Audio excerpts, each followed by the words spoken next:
This is Pascal's basic idea. He says, whether or not you believe in God, you're making a kind of bet, you're taking a kind of action, and you don't know what the rewards or costs of that action are going to be. But you have some idea of the things that might happen. If you don't believe in God, things that might happen is you might have a better or worse life here on earth.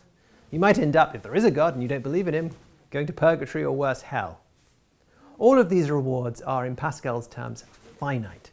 There's a bound to how good they are. They're good, but they're limitedly good.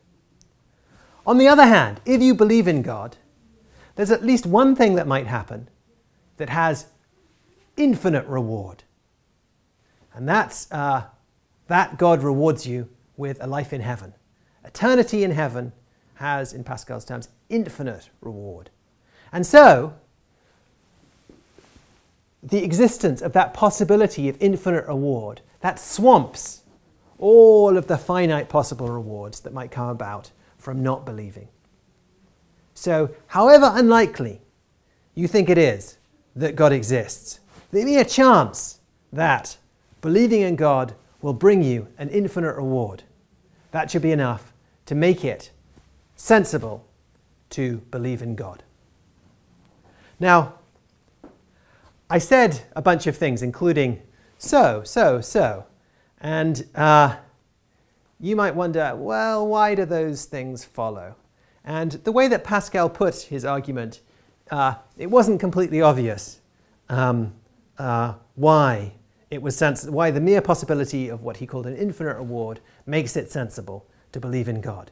So, to see what's really interesting about the argument, it's helpful to reconstruct it in modern terms, using notions that Pascal would not have been familiar with, but we are familiar with, and we can explain exactly what they mean.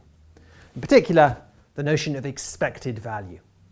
Okay, so I'll just state the argument now, and then we'll later go back and look at the premises and be very precise about trying to understand what they mean. Premise 1. It is always rational for you to take the option open to you with highest expected value. Premise 2. For you, believing in God has higher expected value than not believing in God. Conclusion. It is rational for you to believe in God. This is clearly a valid argument. So what we need to do is to look at the premises and explain carefully what they mean and motivate them.